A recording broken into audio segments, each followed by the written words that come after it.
Reflexiones de un geek desde Bilbao, Elías NS. Bueno, muy buenas tardes, noches, días o lo que sea. Son las 9:26 de la noche, tarde-noche de de la noche ya, de este jueves 30 de enero. Y vuelvo a grabar porque he escuchado ahora mismo el último episodio de Pasión Geek y tengo unas cuantas opiniones. Bueno, aclarar que estás en Reflexiones de un Geek desde Bilbao. Soy Elías NS, en la mayoría de redes sociales como Twitter. Y que sepas que este es un podcast sobre tecnología, ¿vale? Gadgets, cacharros, ordenadores, smartphones y demás. Bueno, lo primero que han comentado es sobre el Lumia 1020. Bueno, antes de nada tengo que decir que les he visto bastante espesos, han dado muchas vueltas sobre lo mismo continuamente y creo que han grabado demasiado tiempo para lo que han contado en este episodio. Bueno, hablaban del Nokia Lumia 1020. Como sabéis, la característica más destacada es su cámara de 41 megapíxeles, si no me equivoco. Y venga a darle vueltas con que si la cámara es buena, que si no es buena, que si tal. Bueno, yo creo que lo han resumido hacia el final algo bien, pero yo lo resumiría muy fácil. Me hace gracia que dicen, no, pero para sacar fotos buenas te llevas la reflex. Ya, pero es que hay puntos intermedios, ni todo es blanco, ni todo es negro. Ni para sacar fotos buenas solo se puede usar una reflex, ni esa cámara será tan buena hoy en día. Quiero decir, hasta hace poco tiempo una reflex no sería mucho mejor que esa cámara. Y alguien que quiera tener solo el móvil y quiera sacar buenas fotos, pues con ese teléfono ya lo puede hacer. O sea, precisamente de eso se trata, de que te evites sacar la cámara. Entonces, si no llegas a la calidad perfecta, vamos a decir que es la de la reflex, que tiene un 10 de perfección, pero llegas a un 9 y tú hasta ahora no te valía con tu cámara del teléfono porque la cámara de tu teléfono llegaba a un 7, a un 8 y tú querías un 9, pues ya todas esas personas que les vale con una calidad de 9, ya no les hace falta la cámara de fotos. No sé, ¿tan difíciles de entender? Yo creo que, como siempre digo, ni blanco ni negro, y que cada herramienta para cada necesidad. Habrá gente que no necesite la absoluta perfección para sacar fotos y este teléfono le puede valer. Bueno, sigo, que yo tampoco de Lumia y de fotografía no entiendo, no he tenido nunca, así que continúo. Bueno, otro de los temas que han nombrado es Android. Android en cuanto a la facilidad de uso. Por supuesto, siempre pues han estado comparando con iOS, como siempre.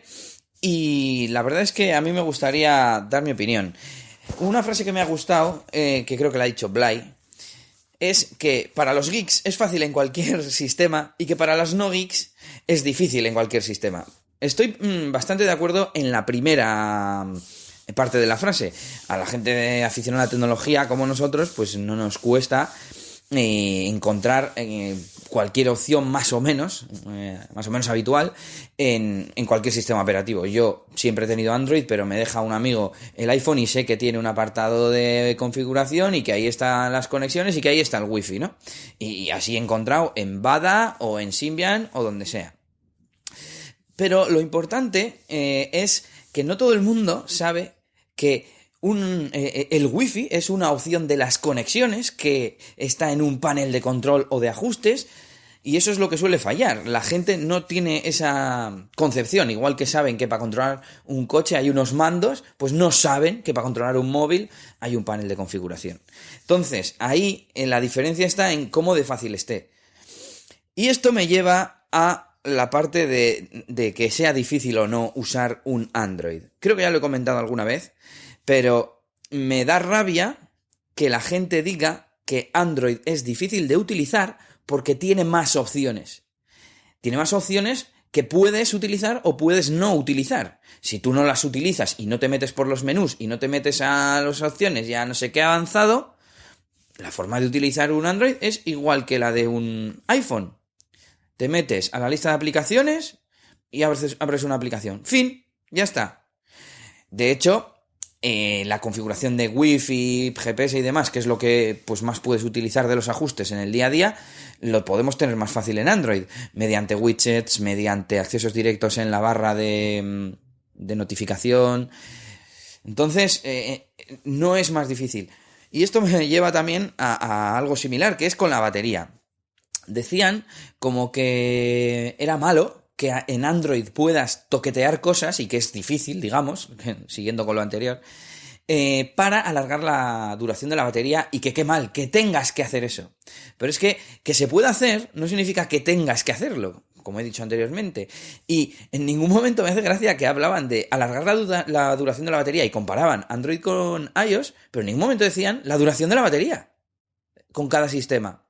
Es decir, si a mí me dicen, es que iPhone dura 10 horas y Android dura 8, pero si tocas cosas te dura 10. Por tanto, es peor Android, que para tener una misma anatomía, una misma autonomía, tienes que tocar cosas, tienes que meterte en la configuración, que es difícil y no sé qué. Eso por un lado.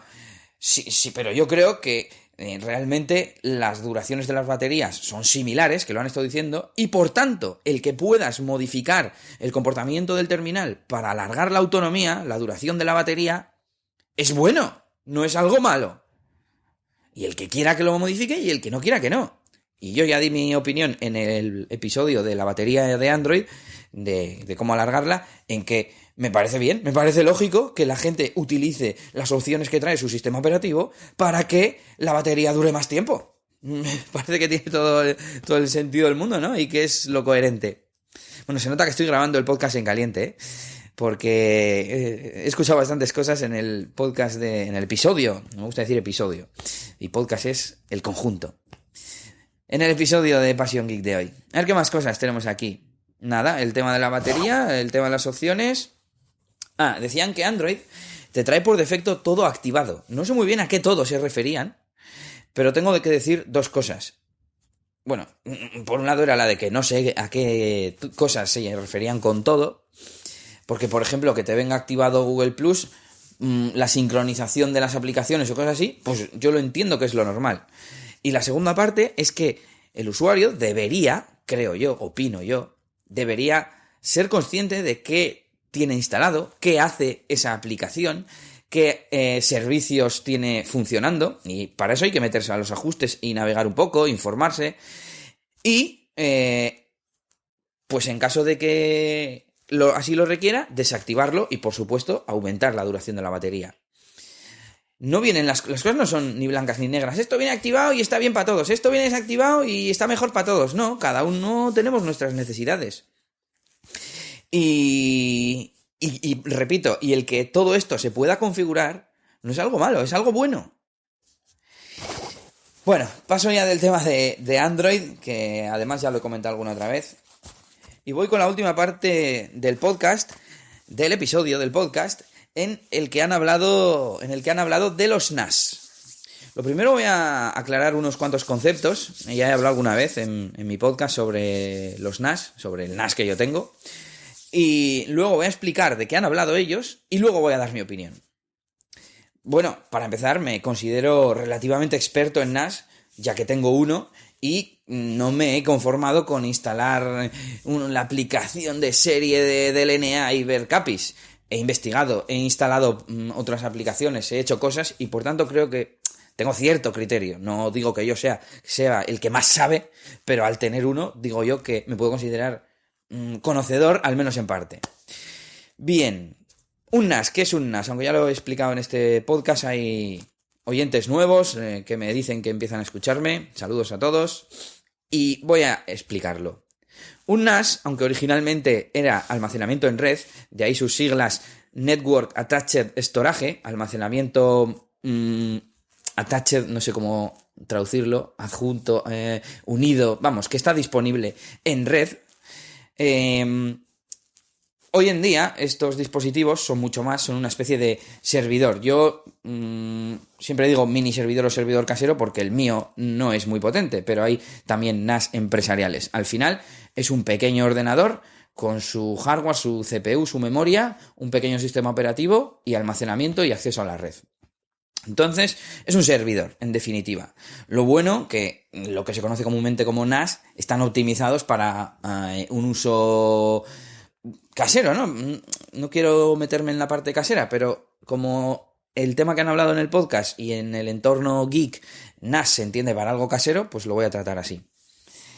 ¿Qué se puede hacer? Se puede hacer muchas cosas, claro. Es un servidor que consume muy poca energía, hace muy poco ruido, se maneja remotamente con otros dispositivos como un ordenador o un móvil, etcétera, sobre todo un ordenador, y por tanto no tiene pantalla, no tiene ratón, y dando por hecho que tengas ya un ordenador, pues el gasto no es muy alto.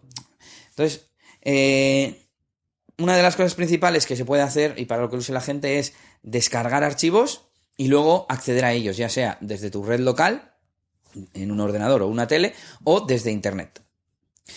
A su vez, que es el tema del que han hablado en Passion Geek, se puede utilizar para tener una biblioteca multimedia, ya sea de audio, de fotos o de vídeo, y luego acceder a esos vídeos, a esas pelis, a esas series, y que estén catalogadas automáticamente, mediante, por ejemplo, en las pelis, obviamente mediante género, pero también mediante director, mediante actores que aparecen, etc. ¿Qué más términos hay que aclarar? Transcoding. Han hablado mucho del término transcoding, transcodificación. Transcodificar es descodificar un archivo y volverlo a codificar a otro códec diferente. Entonces, esto es muy importante entenderlo porque así veréis que ciertas cosas que han dicho no eran del todo correctas. ¿Qué más? Han hablado de VStation, es que lo han apuntado como VStation, de Video Station y de Plex. Video Station es un sistema multimedia, una de las aplicaciones del NAS, de estos NAS de Synology, de la marca Synology, que no lo he dicho, en la marca que yo utilizo y en la que conozco es Synology. Y Video Station es un programa que en el NAS va catalogando, va leyendo los archivos multimedia que tú le agregas a su biblioteca y te los va organizando en su interfaz. Pues las películas te da la carátula, te da la sinopsis, te da los actores, etc. Y Plex es un poco lo mismo.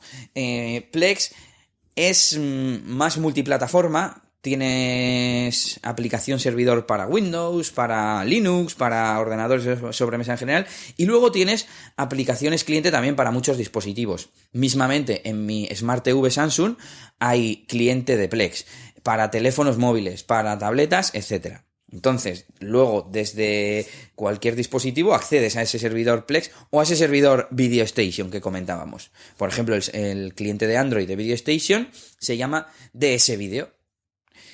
Bien, ¿qué más tenemos por aquí para explicar? Bueno, lo siguiente sería explicar qué han hablado en el podcast.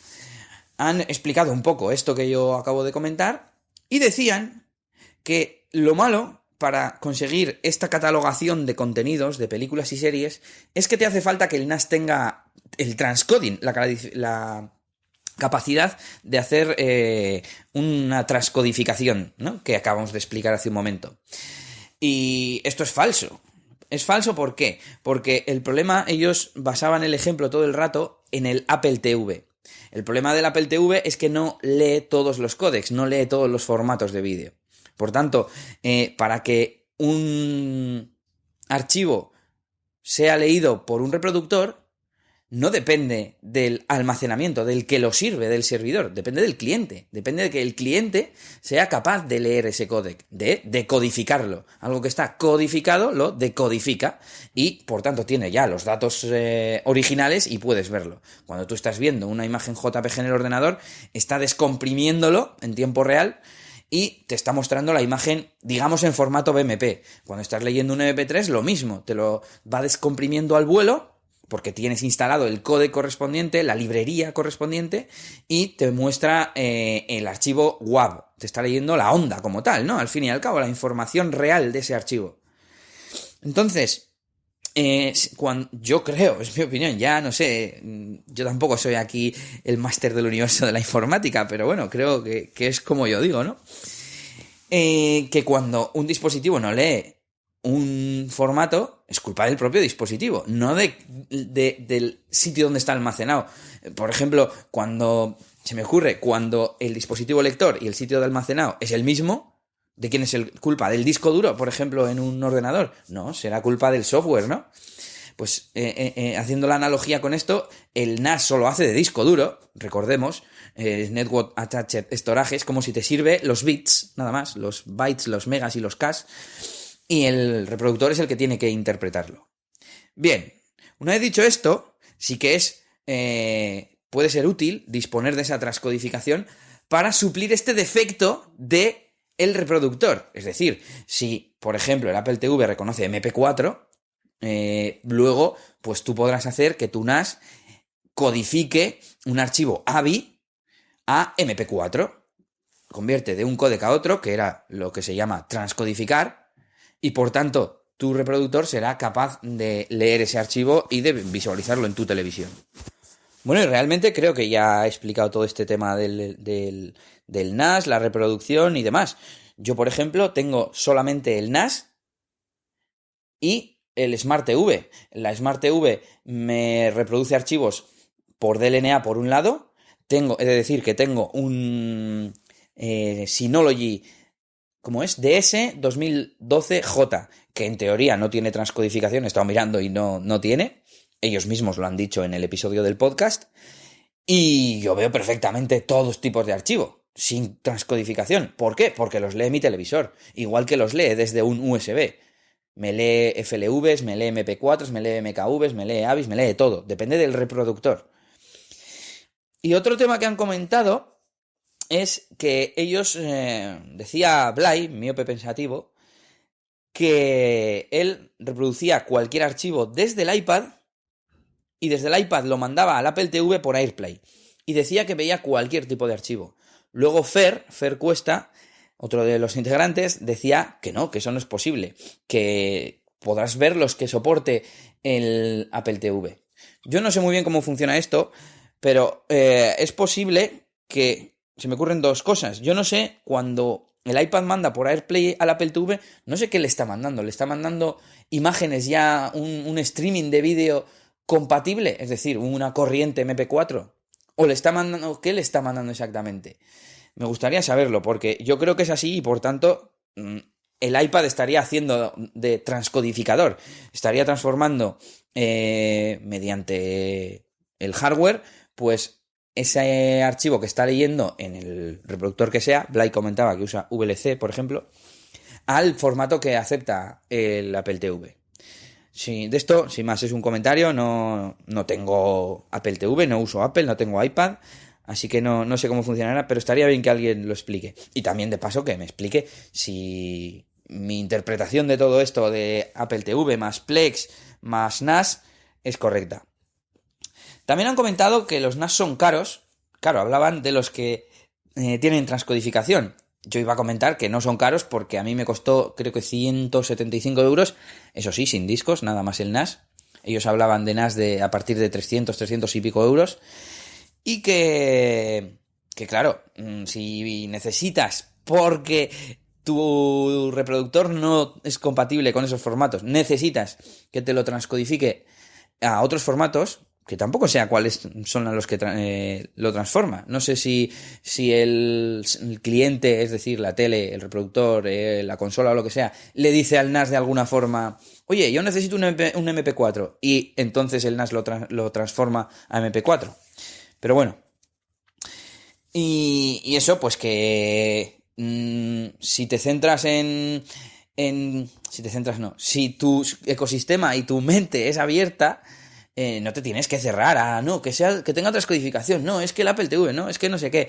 Al final son distintas tecnologías que te ofrecen ciertas características y tienes que pensar qué necesitas para aprovechar esa característica. Yo con mi NAS no necesito nada más. No necesito que tenga transcodificación porque mi tele lo reproduce, porque mis ordenadores cuando me conecto lo reproducen, etc. ¿Qué más? Ya que estamos aquí. Hablando de series, han comentado, había un poco de debate de si todo este lío de tener todo automatizado y todo bien organizado merece la pena. Como siempre digo, depende de lo que tú necesites. Puede que para ver una película a la semana o un capítulo de una serie al día te valga con acceder por LNA, por DLNA, por unas carpetas y ya está. Que Fer Cuesta decía que eso le parece del siglo pasado y tiene toda la razón del mundo. Por eso yo, desde que tengo esta tele y desde que tengo el NAS, estoy intentando buscar un sistema que me catalogue todo, pero que me lo catalogue todo automáticamente. Tanto el Video Station como Plex que tengo instalados me lo hacen. El problema es que Plex no me lo hace muy bien y me junta capítulos de cosas y tal. Tengo que configurarlo otro día bien y poner que el servidor de información sea uno que me funcione en contenido en español. También tengo el problema de que mi NAS no es muy potente, Plex requiere bastantes recursos y entonces no me va muy fluido cuando estoy navegando, cuando está escaneando para nuevos contenidos, etc. Pero bueno, le echaré un vistazo. Entonces, como estoy usando ahora mismo el sistema, es como creo que ya os he contado alguna vez, que es utilizo el Video Station para catalogar los contenidos, sobre todo las películas, y desde el teléfono me conecto con la aplicación de ese vídeo y escaneo, me doy vueltas por la biblioteca y elijo lo que quiero ver. Y una vez que he decidido, accedo a la ficha del archivo y en lugar de darle a reproducir, hay un botón arriba a la derecha que es como una televisión, un icono de una televisión, y te permite lanzar ese archivo a la tele que tengas conectada al NAS, es decir, en tu misma red local. Y así es como veo yo. Le doy a reproducir en mi tele y me aparece el capítulo en la tele. También hablaban del tema de marcar capítulos como vistos. Decían que Plex sí que te lo hace y que el Video Station no te lo hace. Sí que es verdad que el Video Station no tiene una casilla al lado de cada episodio para decir este está visto, este no está visto. Pero cuando entras a una serie, por ejemplo, y tienes una temporada con varios archivos, te sale una listita con varios elementos y en el elemento que estás reproduciendo o en el último que has visto, depende de si estás en uno a medias o no, te marca como un marcador de que vas por ahí. Entonces, lógicamente, los anteriores los has visto, en teoría, y los posteriores no. Y el que está marcado es en el que te toca. Además, también decían que no te guarda la posición, pero sí te la guarda. Cuando le das a reproducir, por lo menos desde el teléfono, te pregunta, ¿continuar desde el punto en el que lo dejaste? Le dices que sí y ya está. ¿Y qué más? ¿Qué más? Último tema que han comentado respecto de los NAS. Decía Blay, hablando de la nueva versión del sistema operativo que se llama DSM, de Disk Station Manager, que el Quick Connect, que es una característica, ahora va a venir mucho mejor. El Quick Connect es una función del sistema operativo que te permite no tener que usar IPs y ni siquiera tener que usar un servicio de estos tipo noip.org.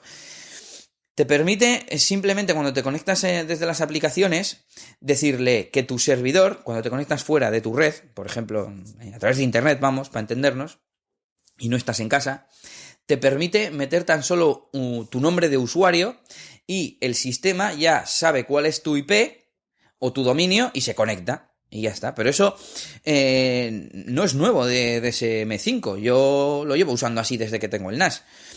Y también decía que lo han puesto muy fácil porque con poner eso no te va a hacer falta ni abrir puertos ni nada. Esto a mí me extraña mucho porque el tema puertos es un tema en el que interviene otro elemento de hardware.